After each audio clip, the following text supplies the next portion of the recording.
Welcome to Tokyo, where Revo starts on pole from uCable and Casper are both. Fourth place then is Chris Cornwell in the number 96 Nord Hyperdrive from Kazuki Sims, and the Andretti duo of Ericsson and Marcus Nelson. Matthew Hart starting 8th from Sebastian Ocampo and Versio. Then comes the two Porsches, Hernandez and Palomino. Then the Hondas, Labarton and Bogdasarov starting 13th and 14th from Miles Leclerc and Devin Butler. Sparks YT15 starts 17th from the Virgin duo, Garcia and your Puff. Zygmunt starts 20th from your boy and Onkoro Ezra. Then comes the back row of Dominic Hudson and David 12. The 9th round of the ERL Formula E World Series takes us to Tokyo, Japan, where uCable could go 3 in a row in Asia. We go green for the Tokyo ePrix, and it's a fantastic getaway there from Casper Lebo on the run down into turn number 1. Don't forget either of the Andretti's. uCable forced to the outside and having to fight off the 34, which he unfortunately does not succeed at doing. Casper Lebo moving up into second place, but Revo holding on to the race lead. Sims at his home race up in 4th position. Won in Japan in the Champ Car World Series last season. Look at the run that... Oh, that's a big spin! Into the wall for both uCable and Marcus Nelson. Well, the Danish Bullet and England's favourite have come to blows. Both of them former champions in the series, and Ocampo, who got a woeful start to this race as well. Oh, 12 in the wall, and the red flags come out. A lot of damage to the crash barriers.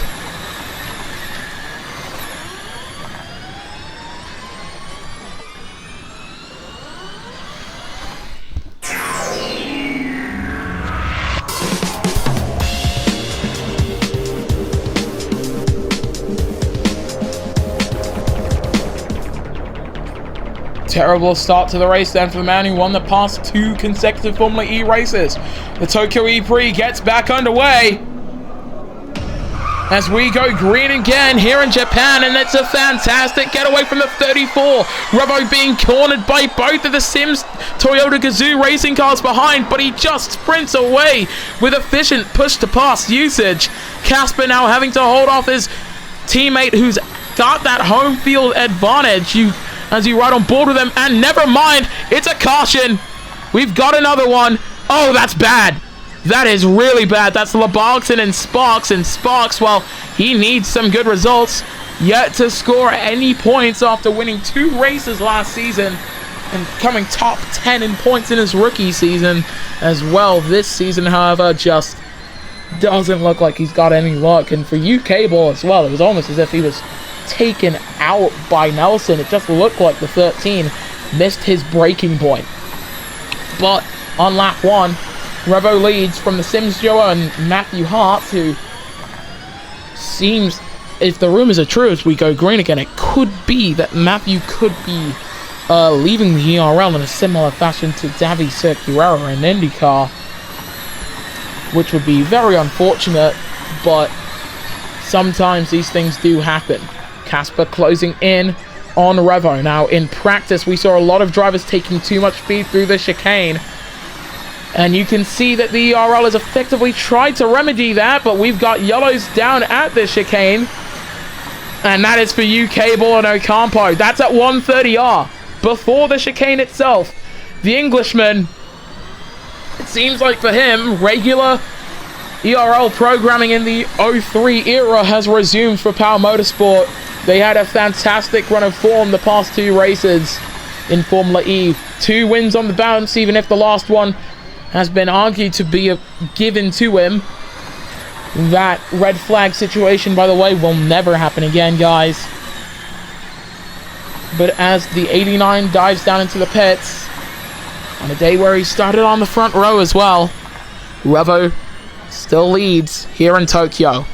It's at this point in the broadcast that I would like to direct you to the pin message and to the join button, both ways to support the ERL as a whole. You don't have to, but it would be greatly appreciated if you did. Helps keep the lights on over here behind the scenes. Now, the way that the ERL remedied the issue of overspeed going through the chicane causing a lot of wrecks is arguably unfavorable. So, attack charge, as Casper Lebo comes into the pits, Attack charge now recharges at the same rate but discharges faster, and the speed boost is now slower. So that effectively means that you're going through that chicane, if you choose to use push to pass, at a slower speed than you would before, because before they were going through it at about 470 kilometers per hour. Now they're only reaching it at 400-ish. And as well as that, the teams, of course, telling their drivers to go through it slower just so that they don't have to wreck. And, well, some drivers didn't take that message too well. Leclerc going side by side with Bogdasarov, Honda Racing Team at their home event. Definitely draped in the colors of the Japanese flag there, going side by side. Leclerc looking to hold on to the pass. Bogdasarov staying side by side, but he's going to have to say sayonara to that 9th position. Almost forced off the road was that 97 car, though. Leclerc up into 9th position. Through the chicane then for the 7 of Revo, as Kazuki Sims looking for that first ERL race win. It was cruelly taken away from him last time out. What a story it would be for him to get it today. Revo, Hart, and Sims all down into the pits. So Chris Cornwell takes the lead, and I want to direct your attention then to the number 38 car. Verse Theo.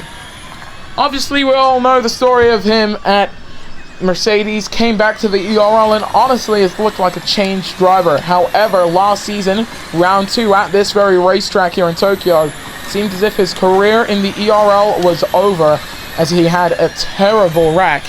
Well, he healed up, got everything fixed up, had some repairs done to his legs as well, but more than anything, he was able to get back into the car for this season, and he's currently 14th in the championship. It's not his best championship result, but it is still a very respectable effort knowing what this man has gone through. It's like René Lebeau in Champ Car. But now it looks as if the 38 is looking for the race lead here. On the back of Chris Cornwell, the man who replaced him both times he's had a major incident. Obviously now if that were to happen, they can't use him again. Casper Lebeau, by the way, 3 seconds up on Revo after coming down into the pits. The undercut working out for the Sims driver.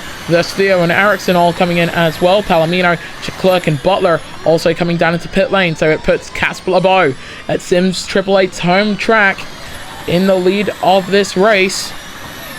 Revo in second from Kazuki Sims, the only Japanese driver in the field, each ERL category having at least one Japanese driver. Your boy setting a fastest third sector anybody in 15th place, now bumping up to 12th after pit stops. And everyone now has made their first stop, and what you'll notice is the 2 Power Motorsport cars, while they're on track together, UK Ball is horrifically off schedule in terms of the stops. The 7 is now on the back of Casper. That's a canary in a coal mine. Looking back with the 34. He's been in this situation multiple times before. He's fought for the championship in Season 27 against this man. Couldn't succeed. But he has fought for wins against this man, and he has succeeded there, coming through Casio, though, and I think Casper's going to come in. As we go on to lap 6 of 13, Casper Lebeau dives down into pit lane on the same lap that he got the race lead. So the soft tires are anything but good racing tires. Oinkro Ezra getting a 5-second time penalty for causing a collision. And in terms of the relegation battle, the battle to not be 23rd or 24th, as Palomino's heading off, and that's down at turn 1. Palomino and your boy both in the wall. Terrible, terrible incident then for the Porsche man, who was hoping to try and get some good luck on the board. Reverses out of the barriers in front of all of these fans as well. He drops down to 21st position as he gets it back onto the racetrack. Your boy got it back on the track faster, but both of them now with front wing damage. In the battle to stay out of last place, by the way, Zygmunt and Spock's YT15 are in 23rd and 24th respectively, and well, Spock's crashing out does not help him in terms of staying in the ERL Formula E World Series. Zygmunt, at the very least, still being in this race can at least bump him up the order. Look at your boy dropping down the order, drops to 13th. 14th, sorry. Revo is still holding on to the race lead with 6 to go. But I don't think your boy's giving up. He knows his car's got damage. He moves back up into 13th place, and in fact, he's now looking for the pass on Oinkro Ezra for a moment there. Oh dear! Zygmunt completely missed his braking point. Red flag comes out.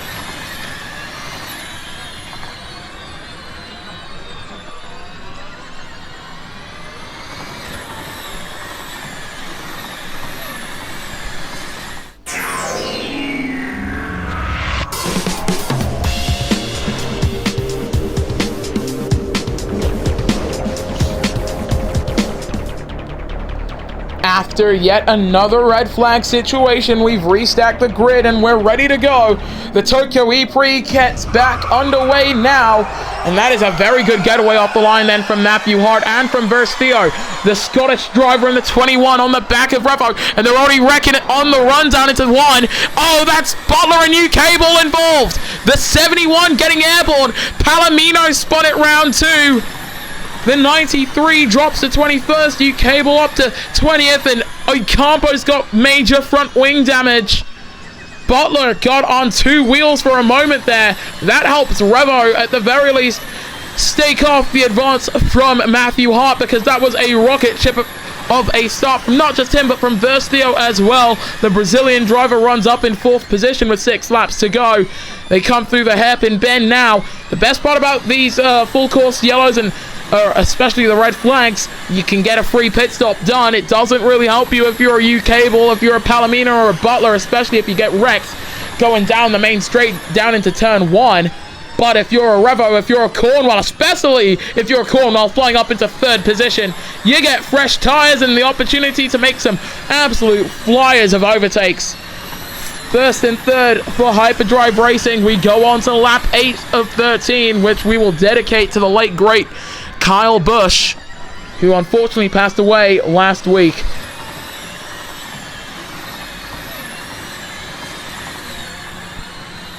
And we've got yellows down in the opening sector. That is Cornwall and Sims. Unfortunate for the home crowd to see this happen to the man that they really desperately wanted to see get payback from last time out there spinning, and it's a red flag situation once again.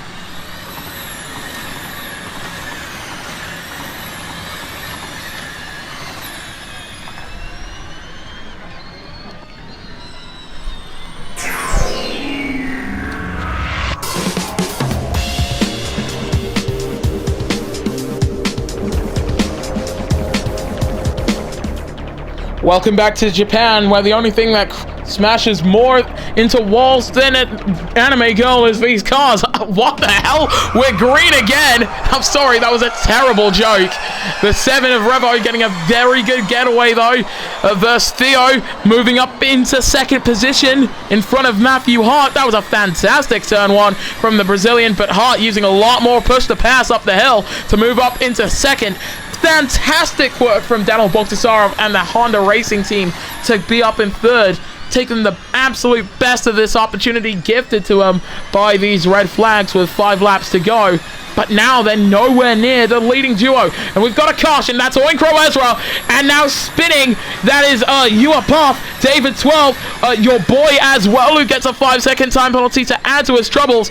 That makes it 10. They get it back on the road, so there won't be a red flag to come out at this stage. But if you're talking chaos, this is chaos. And I don't mean Andalay over in Champ Car.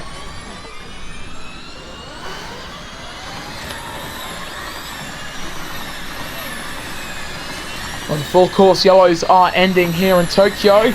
Revo at the head of the pack as we go green again with 5-2 the checkered flag. We can officially confirm. You see the checkered flag, you come across the line. That's it. That is the race over. I can't believe this is something that we needed to patch in, and we have another caution. It's David 12, and the boys had enough trouble U-Cable once again involved in an incident that doesn't seem to be his fault with 4 laps to go. I think a lot of the home crowd might actually say this is karma for quote-unquote stealing Sims's win. I know Sims would probably say he was fuming in the press box after the race, especially considering what happened on that first red flag restart over in China. But we're about to get back underway on lap 9 of 13, 4 to go in this Tokyo ePrix. And that was a very ambitious restart there from Charles Hernandez. He knows it's now or never more than anyone else. Thus, Theo holding off Linus Eriksson there in the number 28 car. Look at him coming out of Degner 2. Up into the hairpin corner there. And I think they're going to hold it straight coming out in a single file line, which, considering the chaos and carnage of the past 9 laps, I think we do deserve a bit of a breather. Take a look at Kazuki Sims really quick, though. 13th place, deserves to be fighting for the lead a lot more.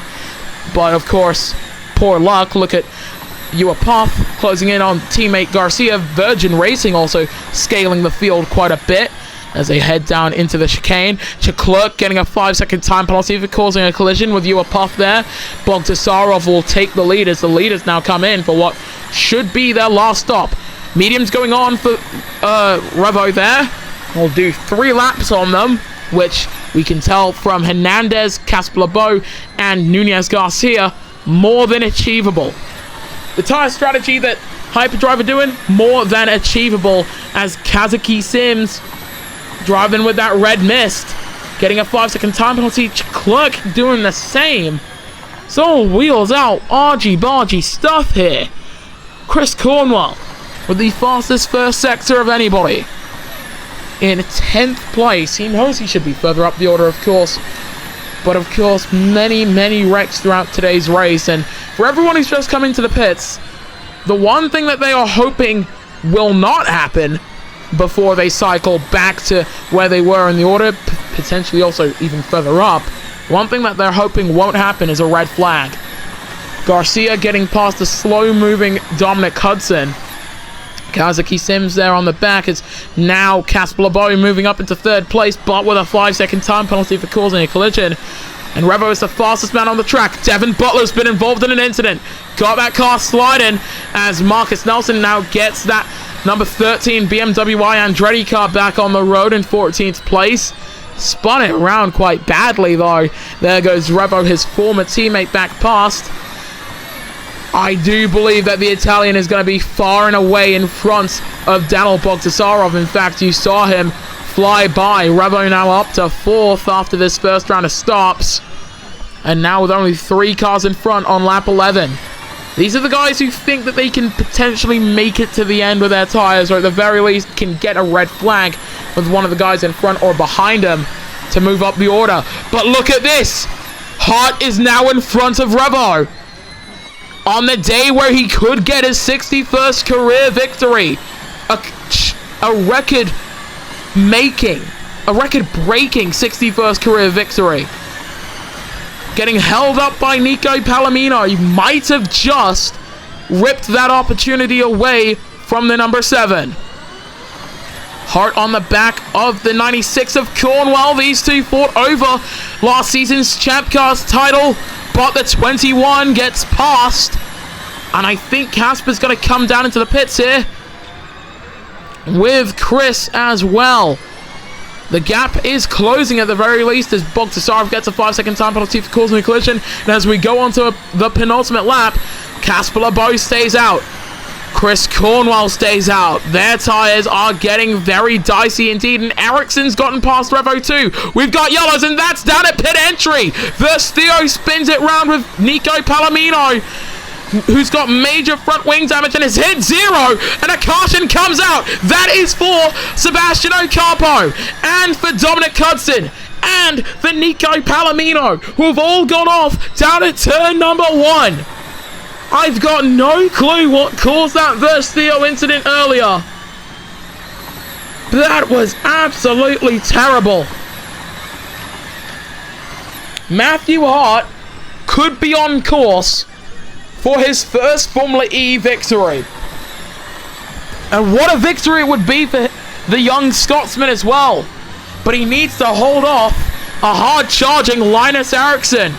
And the Swede knows how to win races. Casper going very slowly in front of him as well. Single-digit tire percentages. The 21 looking to try and go around the outside. He's trying to make the pass too early. Revo now in a position where he can pounce. Here comes Linus Eriksson. Going side by side with these guys. Down in a 130R. He's going to go around the outside and take the lead in Tokyo. Linus Eriksson takes the lead of the Tokyo ePrix. As Matthew Hart takes second into the wall for Casper Leboeuf. Onto the current lap. 1 to go in the Tokyo ePrix. Linus Eriksson, the BMW Andretti, leads this race from Matthew Hart and Revo. Lawless Leclerc getting a 5-second time penalty for contacts with Marcus Nelson, it seems. U-Cables crawled his way back up into the points as it's a spin again for Theo. Gets it back on the road though, with major front wing damage to his car. The man behind him was U-Cable at that point in time, but it doesn't look like he got involved. Up through the hairpin.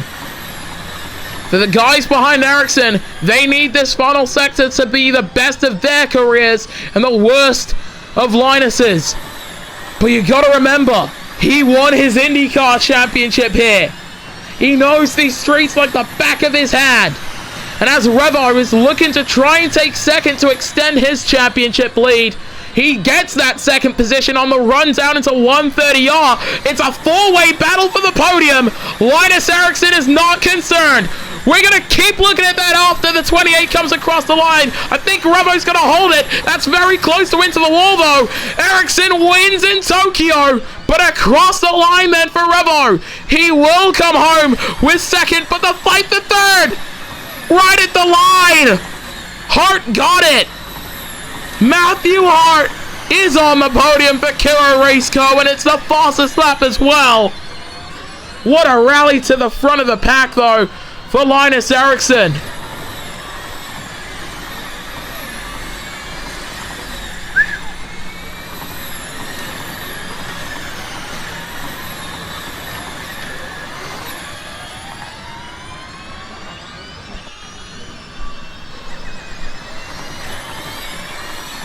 That was a masterclass of a way to finish a race from Linus Eriksson there.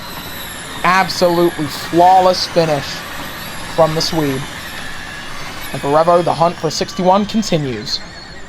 And here is your podium. Linus Eriksson coming home for BMW Andretti with the win, followed by Revo. And a fresh-faced Matthew Hart. Could have gone for the race win today. It just got held up, and you can say the same about Revo as well. Both of those men could have won this race. It just didn't. As for the rest of your finishers, you were puffed fourth from Charles Fernandez and U-Cable. Then came Nunez Garcia, Zygmunt, Bogdasarov, and Kazuki Sims, the top 10. Outside of it, Devin Butler, 11th from Hudson and Nelson. Then came your boy, Chris Cornwell, Lars Leclerc, Casper Leboeuf, Theo, and Nico Palomino with Ocampo, 12. Ezra, Spotsway T15, and Labarton unable to see the checkered flag. To no one's surprise, Revo continues to lead the championship from U-Cable and Palomino, but after that, that's where the real shake-up comes. Charles Hernandez, 4th from Chris Cornwell and Sebastian Ocampo. Then comes your boy, Casper Leboeuf, Devin Butler, and Linus Eriksson, the top 10 from Nunez Garcia, Marcus Nelson, Dominic Hudson, and Kazuki Sims. Matthew Hart is now 15th from Puff and Theo. Then comes Bogdasarov, Lars Leclerc, Oinko Ezra, David 12, Gabriel Barton, Zygmunt, and Smarts YC15. That relegation battle, we're going to check in on that after we take a look at the constructors standings, where Nordheim Drive leads the way from Logitech Power Motorsport and Takoya Porsche.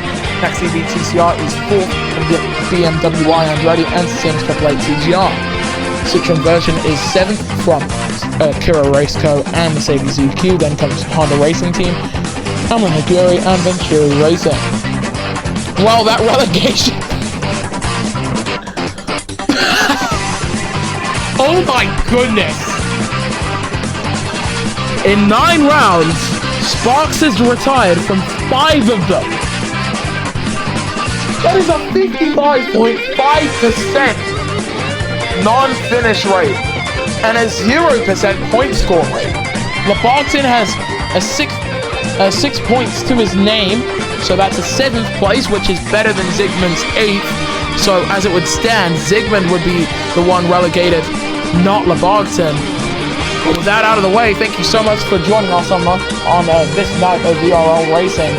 Tomorrow we could get more racing, or you'll have to wait until mid-June.